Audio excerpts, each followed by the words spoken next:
Hey YouTube, Abby here. In today's Overwatch video, we'll be VOD reviewing a bronze Genji. But this is a first for me because this is possibly the first bronze VOD that I got. And with that being said, let's get straight into it. I'm going to be a little bit more forgiving towards this player because when you are in bronze, a lot of it is down to your mechanics. This is where the gameplay is a little bit more about just popping off and not necessarily about positioning and all this type of stuff. But we should keep positioning in mind. So the person in question today is the Genji player known as 𝐒𝐿, and they contacted me on YouTube. And sorry, I got your email. I was just really busy with all sorts of other things, and we're gonna have a look at this player. So already, my friend, you are in a very awkward spot. You don't have to be there. I know you're just kind of messing around, but let's get you out of here. This is also not a good. Actually, if anything, I'd argue that this is the position you want to start with. Get some few poke damage in with your shurikens, and then dash out of here and regroup with your team. Now, as for the team comp, you actually have a pretty decent team comp on your side, while the enemy team is also well, their support line is kind of questionable, but that gives you an advantage to kind of pop off. So I'm gonna let the VOD play out, and at the moment you're doing perfectly fine. Okay, that deflect could have been a little bit better if you angled it slightly better, but it's fine. Sometimes you don't have to, if it's not in a good position, you don't have to reflect fire strike. Let it go through and save your deflect for something else. So far, so good. You are pressuring the shields way too much, so too many seconds have gone, and the shields are being pressured. Now, in a scenario like this, what where you can be is you can take this high ground over here, and you can try to pressure the Ryan or Brig from up here, and you can cause them to maybe tilt their shield. And because you can double jump, you can even like wall climb. You're gonna get like maybe one or two shots, and then just as you're falling, just kind of dash back towards your team. So try to use dash in different creative ways. It doesn't always have to be a kill confirmation um, mechanic. You can also use it to kind of get in and out of fights, right?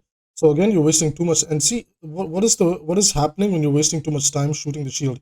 You're struggling to build ult charge, right? Like the ult is like way too slow. Okay, I don't know what happened over there. The ward just kind of slightly glitched out. And you confirm the kill on the break. That is perfectly fine. No need for deflect here. You are not being pressured. A bit of an early dash over here, but it's fine. It's something like I said. I'll be a little bit more forgiving since you're in bronze. I'm kind of just paying attention to the mechanics. Nice little deflect over there. To be fair, that was kind of more on Reaper's part. You need to get out. You need to not overextend. Overextending. This is what happens.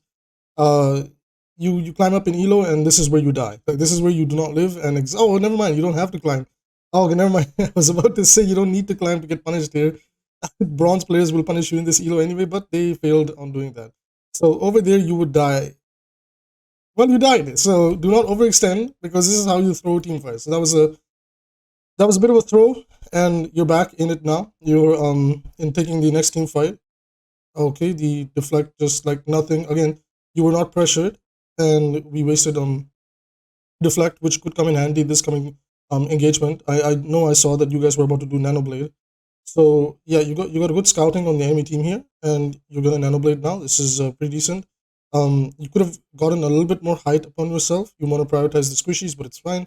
Horrible target. Okay, yeah, the target like the target jumping from one target to another is kind of horrible here, and I'll explain in just a few seconds. Let this kind of just play out. Okay, right. So this blade could have been a million times better. Again, if you took a little bit more height, it'll give you more. Like if instead of like coming down over here, you maybe try to wall climb and reach a higher ground, you'd be able to see things a lot more, and then judge where you want to go. Now the blade was successful, right? But once you start going higher up, um, like dashing onto the right targets matter a lot. Now let's see what happens. Right, first target you get is the mercy. Perfect. You like that's the first best thing you can ask for. Right. Now this is where instead of just like dashing around and jumping onto whatever target you see, you may have wanted to go for this cowboy over here. You may have wanted to go for the Lucio. Like Lucio and Cassidy should have been prioritized, right? Simply because they're easy kills, and then the Rhine has nothing left, right? What happens with kind of going for the Rhine? So the thing is, it takes like despite it being a nanoblade, it still takes longer for the Reinhardt to it still takes maybe 1 or 1.5 extra slash dash to kind of get the job done. So see, like this Cassidy, like okay, we are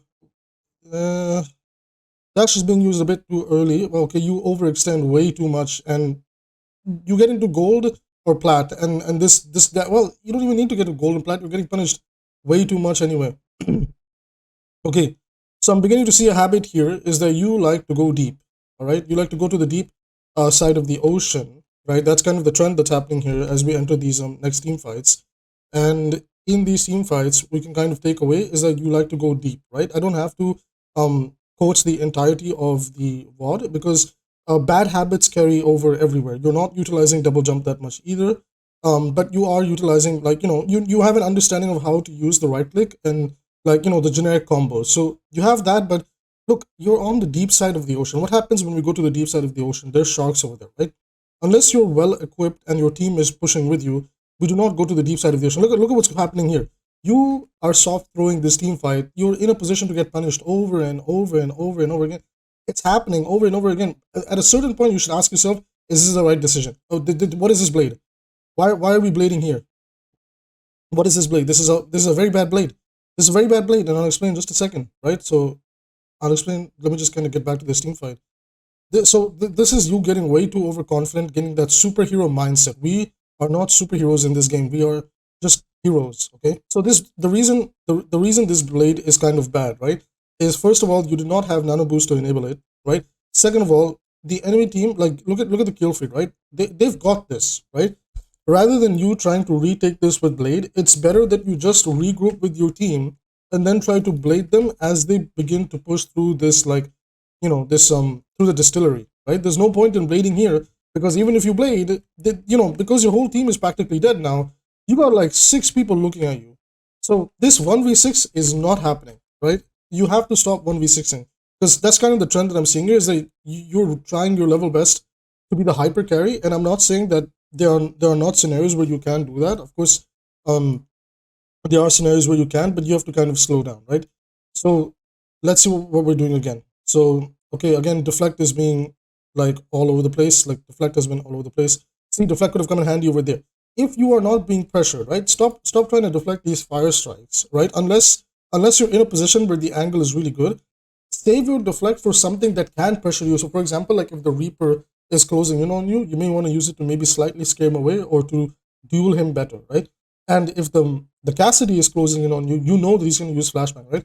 So try to look at what the enemy has. You can press tab in game to see what the enemy has, like after the 30 seconds of the first the first phase of the team fight, and then look at what they have and think, okay, like they have this, and this, right? I want to save deflect for the Cassidy. If I engage him, he'll most likely use flashbang, right? But if he doesn't have flashbang, it's a free kill for you, right? So that's how, like, you have to be a bit smart, and that's why, like, look, you use deflect for no reason, right? You just got scared. You need to have discipline.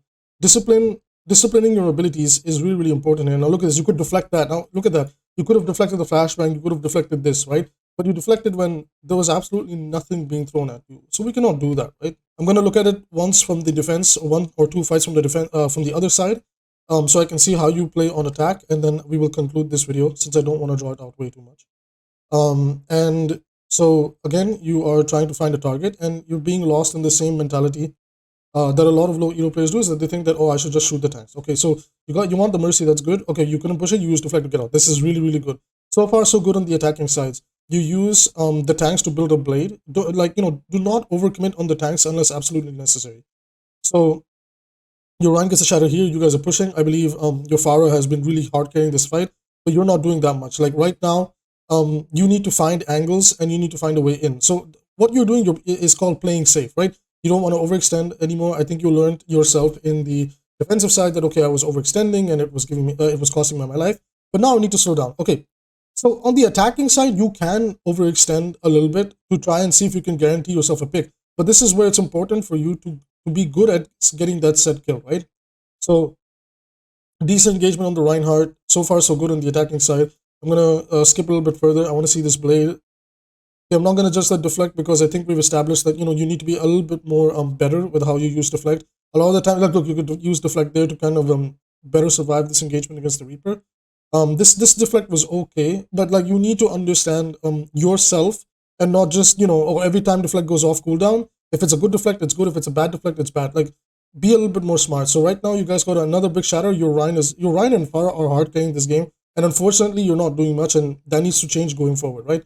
And Like Genji in these low elos can hard carry, right? Like you should be the one on the kill feed right now. Unfortunately, like after the defensive phase so far, we've barely seen you on the kill feed. A lot of these shurikens are missing. You need to land these earlier shurikens and not these later ones. You might think it does not matter, but like in the longer run, like it does, because like the higher up you climb, the more these like shurikens you miss become punishable, right? It's kind of something I've shared in my guide videos, is that when you play this hero, you have to kind of like become picture perfect. But that's fine. You're starting from the bottom in bronze and you're gonna work your way up. Again, good dash to try to avoid that. Over here, you can just try to sneak your way in and push the payload. I think one of your teammates just does that. This is a classic C9. I'm not gonna judge the fact that you died there. We're gonna come here. You want to take an aggressive positioning and you want to push this, right? So far, I'm gonna kind of go back because I just want to see this next play. So far, I feel like your problem is not an attack. I feel like on defense, you play defense like it's attack. And if you can kind of like understand the difference of how you play Genji on defense, because I understand like um, defense can be slightly awkward for Genji because you just kind of have to chill, wait for like a big blade play, and then kind of do that, and then just rinse and repeat. And then outside of that, you just need to get better at your mechanics, like landing these combos, like not dying to a baby diva and all this. So your nano blading, this was a bit of an awkward blade, but it's fine. Nice blade here. We're gonna feature this in the video today. This is a decent blade for bronze. We get a nice shadow over here, and you need to confirm the skill. This is your job. Don't let anybody in. Nice. Okay, sweet. This was a good play. This was fine for like a bronze tier play. This was really good. There's a like, okay, hold on. I think you got this. Okay, the loose just kind of hard throw.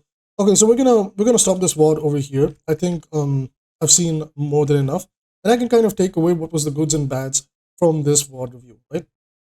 So definitely the goods were you understood how to use Nanoblade to engage your targets, right? You know how to use Nanoblade, but try to wait it out a little bit more, especially when your Ana doesn't have it, or just write in the chat that, hey, like, let's use Nanoblade to win, like save the Nano for me, this, and find a way to talk to her about it, right?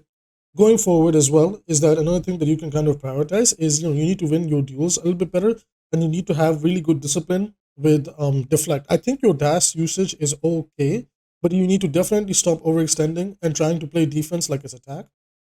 Because otherwise, like everything I see is like you're fine. Like with a few more practice sessions of trying to improve your mechanics, or just more and more game time, I feel like you'll easily reach gold without problem. Like bronze, silver, gold, you reach gold without problem. You just need to understand when not to overextend and just prioritize staying alive. Yeah. So I personally think that was the big takeaway from a bronze player. Like I said, I was a little bit more on the forgiving side, and I'm not trying to view this from a more team fight perspective, since this is a low elo game. So yeah, that's just gonna be my review. And that was a really good blade over there at the end to secure this point. And I don't need to see more than that to understand what happens here and there. But if there is any further questions you'd like to ask, or anybody else in the viewer list that is watching this that would like to ask, feel free to leave a comment down below, and I'll get back to you about that. With that being said, thank you so much for watching this VOD review of a bronze Genji player. And in case you want to send in your VODs for a VOD review, we do them live on Twitch, and we also upload some of them on YouTube. So if you did not see yours in YouTube, it may have gone up on Twitch. So do join me on twitch.tv, Abby AZA. With that being said, thank you so much for watching, liking, and subscribing are free ways to support the channel, and I hope to see you in the next one. Bye bye.